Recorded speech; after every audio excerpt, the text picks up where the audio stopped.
Hello, everyone, and thank you for those of you who are going to be watching this. I'm going to jump right into the topic today because it's been on my mind. It's been bothering me, and frankly, I think it's a rising issue among our clients and among people I'm talking to within unions. So I think this is a very important topic.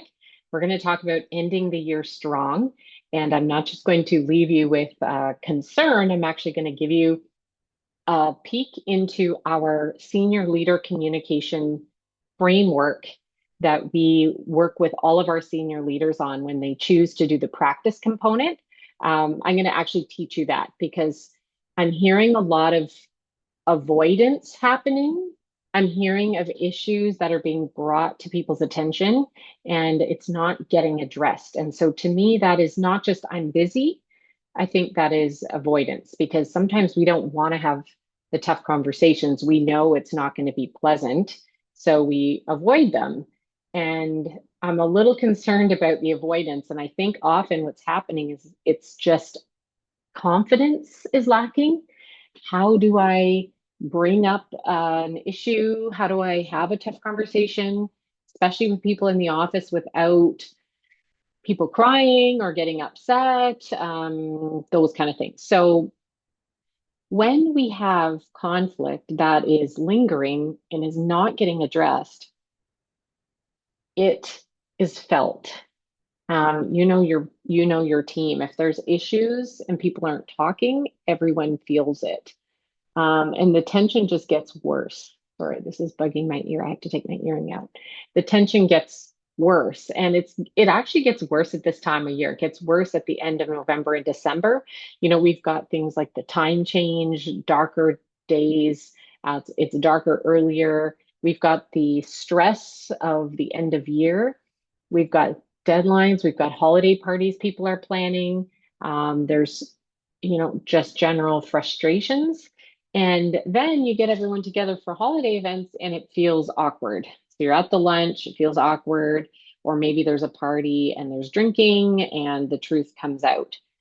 So, really, your job as a leader is not to brush the issues aside, it's to deal with them head on and diffuse situations before they become a scene, before more impactful consequences happen.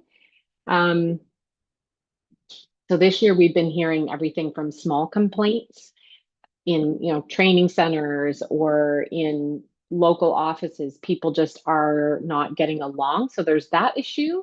But then there's been some serious stuff happening where it's been brought to our attention, been brought to our leadership's attention. And if they're not dealing with it appropriately, then it can actually explode into something much bigger. It can be even things like actual name calling, badgering, ganging up on people, trying to make them look bad in front of leadership. It can get really nasty.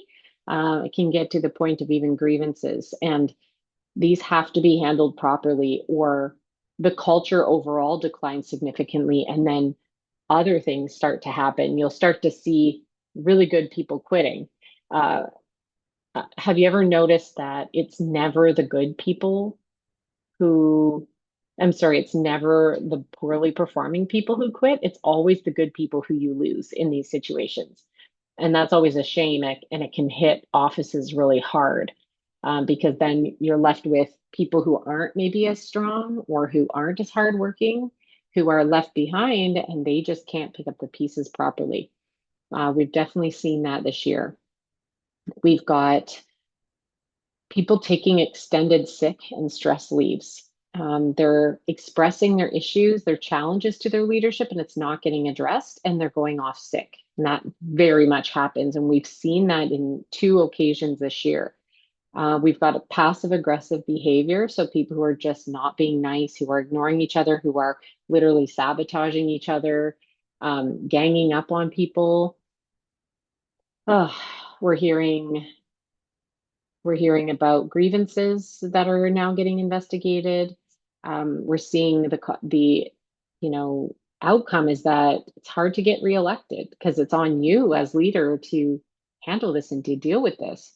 Um, Lawsuits could be totally possible. in the most extreme situations, and we've got burnout and stress happening for our leadership. I mean, this is not pleasant to deal with. And sometimes nipping things in the bud early on is actually going to get you what you need done. It doesn't have to be a big deal. And really, the best mechanism here to get ahead of the issues and to handle the ones once they happen is in your one-on-ones. These can't be optional for you. They have to stay in your calendar. You have to talk to the people that you're leading, and on occasion, quarterly, meet with people that are even outside of your direct reporting structure. People want to be heard, and they want to be able to tell you what's up, whether it be by email, by text, by dropping into the office, and it's your job to handle it. Not like, oh, the toilet paper ply is not good enough, but like I'm talking about stuff that's actually a problem. When you skip these conversations, the small issues get bigger. And the victim or the people impacted start to really ruminate on that. So if somebody tells you something is wrong, you have to handle that head on. It's these one-on-ones that you have on a regular basis that really build trust. And this is what improves the overall culture. In these one-on-ones, you get to listen to what's going on, you get to hear different perspectives, and then also you get to call out and address issues face to face. And I'm going to show you what that looks like in a conversation framework. So I'm going to get into the nitty gritty. Actually, this is what I'm going to show you. I'm going to break it down, but this is the full framework. I'm just going to hone in on the set the stage and ask questions to listen and express your viewpoint. I'm going to give you some examples here. So when you start one of these conversations, you want to build rapport. I'd love to, and you want to state your agenda because it can feel a little alarming for somebody, and then their nervous system can get all fired up if they don't know why you're having a meeting. So if you say, "Hey, everyone, I'm having one-on-ones because that's what my leadership coach is suggesting. I want to hear how things have gone this year, and I want to, remove any obstacles in your job." Let them know. Then they know they're not like being called in because they've done something wrong.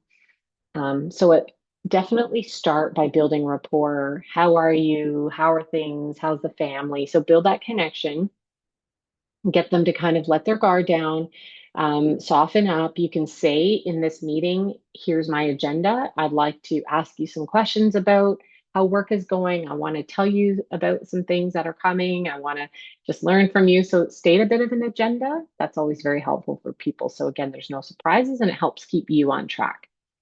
So then you want to ask some questions, you want to listen. Tell me how you're handling the work you're assigned. Tell me about what's inspiring you. Tell me more about the office culture. What do you think is good? What would you like to see differently? How can we best support you guys in your role this coming year? So you can ask some of those big questions and then probe and keep listening, keep asking questions. This is your job to hear from them, not tell them. Now, if it's a type of one-on-one where you have to actually address a situation that's been brought to your attention, this is a model we teach, SBI. So this is describe the situation, explain the behavior, and then describe the impact. So we're going to get into that a little bit more here.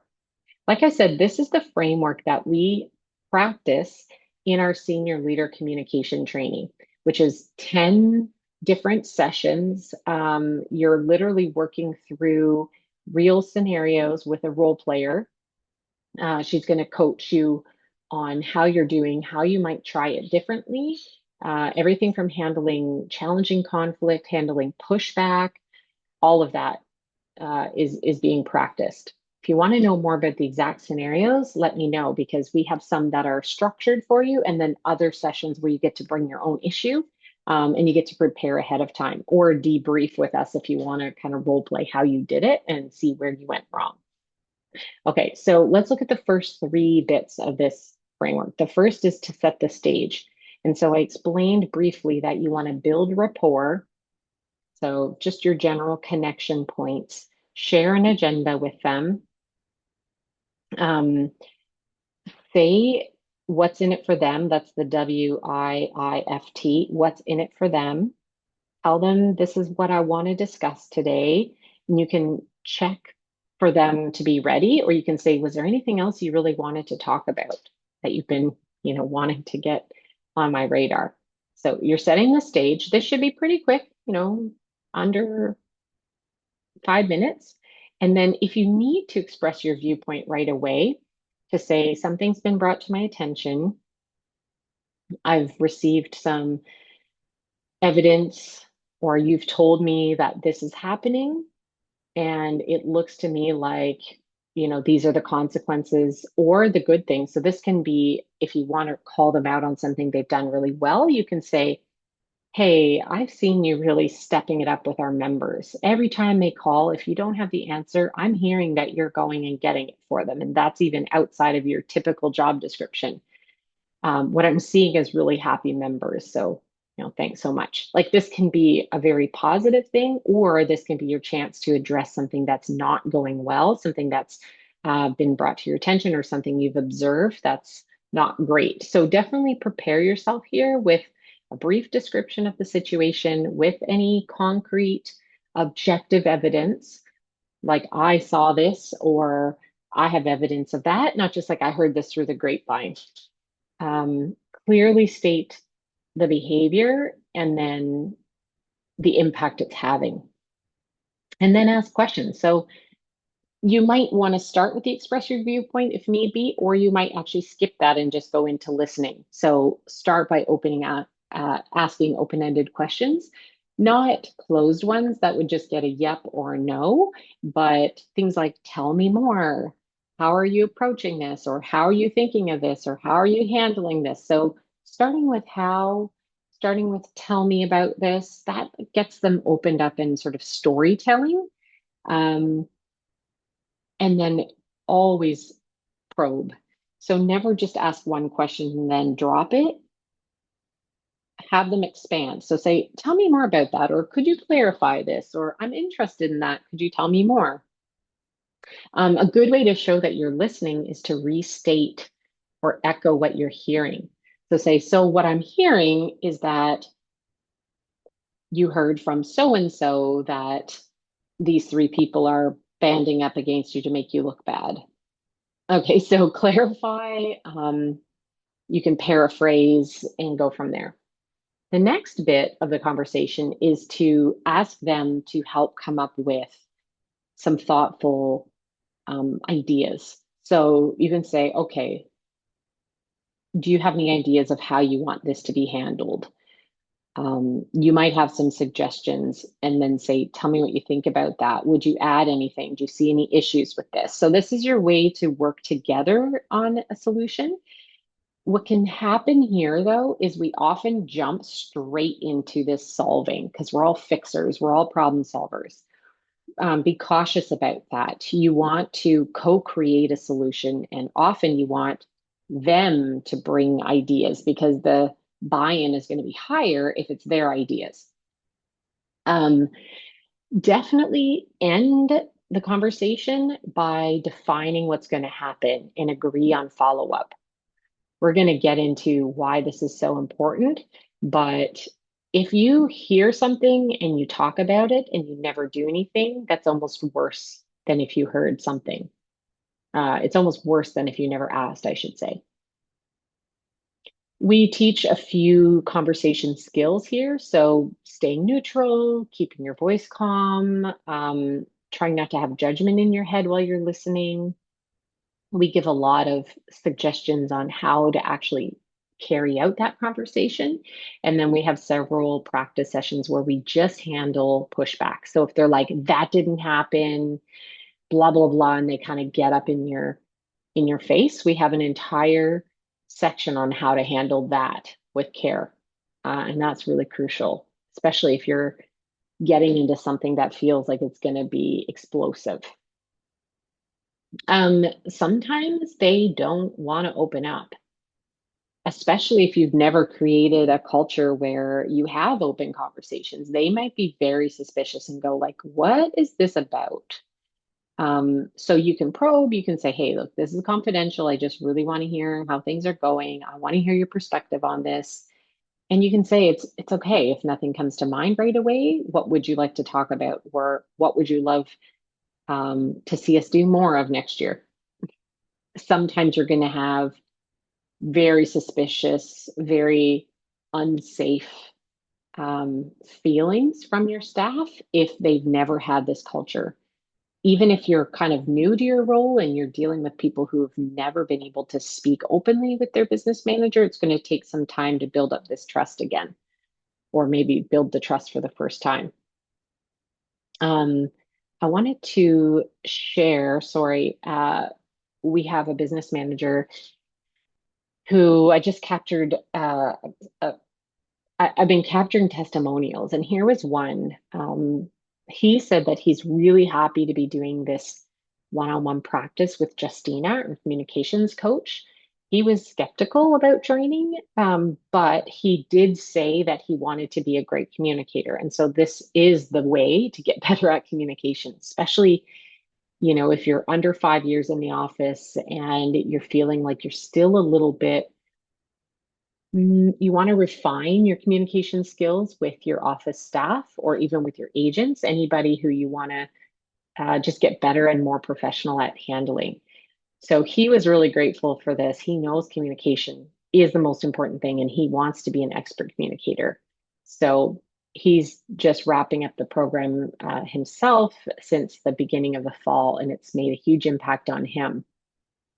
But I will caution, please don't just, sorry, I don't know where there we go. Please don't just listen and have your one-on-one, but definitely follow up.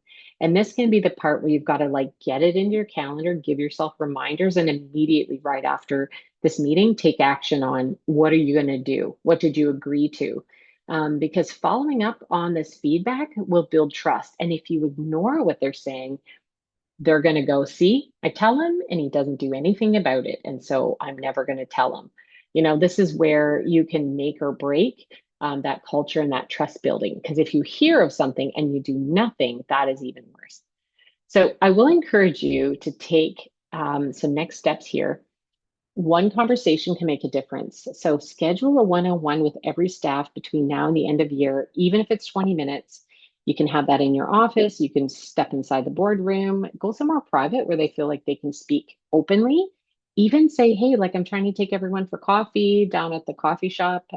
Meet me there. It's a nice way to get out of the office, get away from all the other ears, and just make it happen. Even if you're on the road, have a phone call, have a video call, just make the one-on-one happen. I can tell you there's people on my team where we've never met in person. Our one-on-ones happen entirely over Zoom and it's effective. So I just wanted to share, we do have a couple of programs. We have our conflict to collaboration. This is a culture reset for teams. It includes all of the office staff and it includes leadership as well. So there's some leadership integration. So it helps you get all of what we've worked on within the office established. We have another one called respectful workplace training, and this one's a little different because this gives very clear conflict resolution skills. We also have a senior leader communication training, and that's where we go deep into practicing this framework that I just shared with you. So if you're curious to know more about them, obviously you've got my email, you've got my phone number, give me a shout.